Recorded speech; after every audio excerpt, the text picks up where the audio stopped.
ইন্ডিয়াতে যে বার্লেট আমরা ইউজ করি সেটাকে বলা হয় 6 রো বার্লে। আমরা যে বার্লের জব গাছগুলোকে দেখো না? তো দেখবে পাঞ্জাবে, হরিয়ানাতে ৬টা করে বার্লে বেরিয়ে আছে একেকটা মুখে। ৬টা করে পিস। আর তুমি যদি হয়তো বিদেশে দেখো, মানে স্কটল্যান্ডের বার্লিগুলো, ওগুলো ২ টো করে সিডস থাকে। কারণ স্কটল্যান্ডে অনেক হাওয়া চলে, হ্যাঁ? ওই কারণে ওরা না দাঁড়াতে পারবে না যদি ২ টো করে বার্লে না হয়। হুম, অথচ তুমি যদি রাজস্থানে যাও বা পাঞ্জাব যাও, হরিয়ানা যাও, ওটাকে বলে হিমালয় ফুটহিলস অফ হিমালয়। হুম। তো হিমালয় ওই হাওয়াটাকে, মৌসুমী হাওয়াটাকে আটকে রাখে।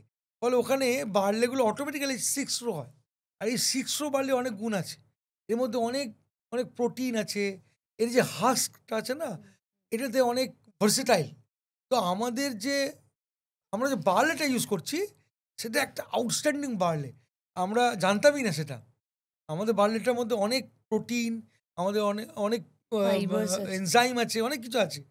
যে কারণে আমাদের হুইস্কি অনেক বেশি টেস্টি অ্যাজ কম্পেয়ার টু স্কটল্যান্ডের হুইস্কিজ। ওকে। যে কারণে আজকে ওয়ার্ল্ড মানে হুইস্কি ওয়ার্ল্ডে আমাদের ইন্ডিয়ান হুইস্কিগুলো খুব নাম করছে।